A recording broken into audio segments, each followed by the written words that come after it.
Hi everyone, my name is Alyssa. I'm the Administrative and Visitor Engagement Coordinator here at the Seward House Museum, and I would like to welcome you to our final installment of our Mr. Seward Travels the World series.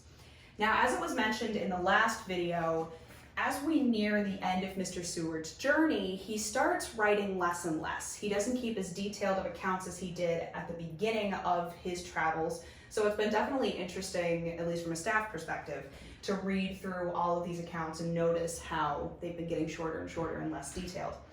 But as we left off last month, Mr. Seward was heading to Versailles here in France, and he met with the newly appointed Minister of Foreign Affairs, who happened to be the Marquis de Lafayette's grandson, and Seward remarked that he was an intellectual and accomplished man. And of Versailles, Mr. Seward noted this: Versailles is a magnificent town of 30,000 people who enjoy streets broader than those of Vienna and dwellings not less superb than those of Genoa. So lately, the headquarters of German occupation and now the seat of the provisional government, the old town assumes a tone of activity. The government at Versailles is not fixed, like other courts we have visited, but is provisional and almost military. While in Versailles, Seward attended a meeting of the National Assembly of France, where they discussed whether or not to resign their powers. And Seward noted that there were differences between the National Assembly of France and our Congress here in the United States. The stormy scene excited our wonder. In our own Congress, the Speaker, rising in his place, utters in a well-considered and careful form an argument which everybody knows will be found the next morning in the daily press, will be seized upon and read in every city and district, and have its proper effect forming the national opinion which, reacting on Congress, will decide the measure disclosed. The House seldom cares to listen, and the members are engaged in conversation or correspondence. Now, in the flip side, in the National Assembly of France, Seward noted that it more felt like they enjoyed argument, and it kind of felt a little bit like a fight. But after attending the assembly, they adjourned and decided by a large majority that they should not resign their powers. Seward went from there to President Thayer's, where he met the president's wife, and they had dinner together. While at dinner, they discussed the current state of affairs in France and Seward's hopes. My hopes for France in the present crisis are founded on two very antagonistic grounds. First, that the people of France are universally discouraged. I have not heard one hopeful expression from any man of any party in Versailles or Paris except yourself. So basically, Seward was saying how he would love for there to be more hope in France and that they eventually, calm down and everything gets figured out.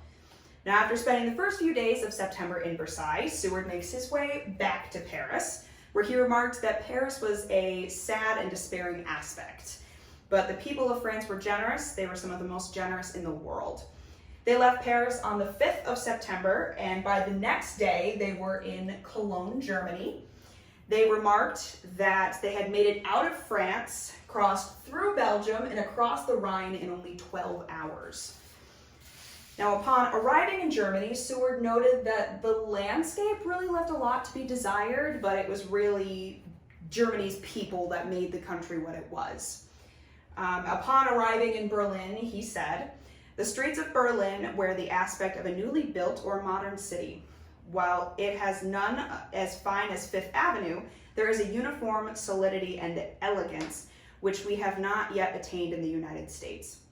In activity, industry, and trade, Berlin contrasts strongly with Paris in its present condition, as well as with Naples and Florence. The parks are well shaded and extensive, but less imposing than those of Vienna, and it would be difficult to decide between the two cities in regard to general appearance of activity and vivacity." So after spending some time in Berlin, Seward then travels to Hamburg, and he loved the city's distinctly German beauty. And unfortunately, Hamburg would be the last stop in their continental Europe trip. Unfortunately, due to some rather bad weather, both on land and on sea, they were unable to go to Denmark, Sweden, or Russia. So they had to cut out the entire northern half of continental Europe. But from Hamburg, they then traveled by steamer to London. They arrived on September 14th and took a steamer up the Thames.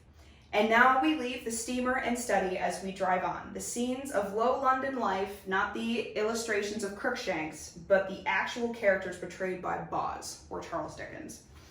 Seward spent the morning of September 15th meeting with the Undersecretary of State for Foreign Affairs and the Undersecretary of India. They stayed in England until the 24th of September, where they went to Ireland and took a steamer from Queenstown back to New York.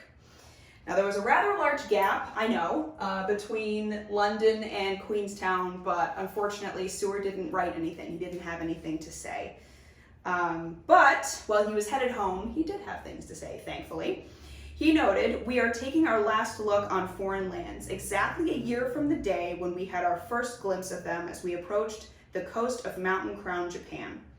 It is only when we are leaving Europe that we realize the immense increase of the foreign travel, intercourse, and trade of the United States. Steamers plying between European and American ports are crossing the Atlantic every day in the year. The Cunard Line, only one of many, employs 20 steamers of this great trade. The stormy Atlantic navigation has become so common and so certain as to have lost all its terrors." Now, we can't see it on the map, unfortunately, but he arrives back in New York and Auburn specifically on October 9th, and he was greeted at the train station by crowds of friends and neighbors.